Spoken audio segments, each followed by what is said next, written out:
Hello friends, मैं रजनी गोस्वामी। स्वागत है आपका हमारे इस YouTube channel education and motivation में। दोस्तों, आज हम आपको एक बहुत ही प्रेरणादायक कहानी सुनाने जा रहे हैं। बहुत पुरानी बात है। एक जंगल में एक गुरुकुल था जिसमें बहुत सारे बच्चे पढ़ने आते थे। एक बार की बात है, गुरुजी सभी विद्यार्थियों को पढ़ा रहे थे, मगर एक विद्यार्थी ऐसा था जिसे बार बार समझाने पर भी समझ में नहीं आ रहा था।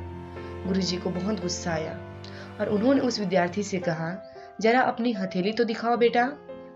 विद्यार्थी ने हथेली गुरुजी के आगे कर दी।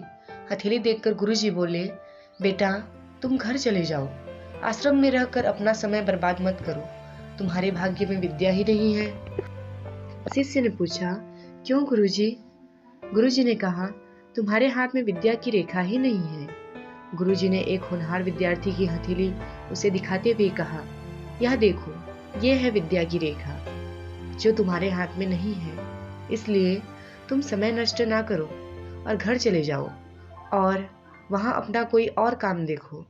ये सब सुनने के बाद उस विद्यार्थी ने अपने जेब से एक चाकू निकाला जिसका प्रयोग वह रोज सुबह अपनी दातुन काटने के लिए करता था। उस चाकू से उसने अपनी हाथ में एक गहरी लकीर बना दी।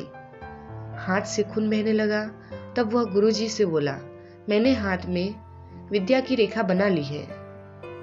यह देखकर गुरुजी द्रवित हो गए और उन्होंने उस विद्यार्थी को गले से लगा लिया। गुरुजी बोले, बेटा तुम्हें विद्या सीखने से कोई ताकत नहीं रोक सकती। दृढ़ निश्चय और परिश्रम हाथ की रेखा को बदल सकती है। दोस्तों, वह विद्यार्थी आगे चलकर महर्षि पाणिनि के नाम से प्रसिद्ध हुए, जिसने विश्व प्रसिद्ध व्याकरण अष्टाध्यायी की रचना की है। इतनी सदियां बीत जाने के बाद भी, आज 2700 वर्षों बाद भी विश्व की किसी भी भाषा में ऐसा उत्कृष्ट और पूर्ण व्याख्या का ग्रंथ अब तक नहीं बना। तो दोस्तों, इस कहानी की शिक्षा ये है कि लोग चाहे जो भी बोले, हम हर एक को गलत साबित करते हुए अपनी लगन और कठिन परिश्रम के दम पर जो चाहे वो सब कुछ हासिल कर सकते हैं।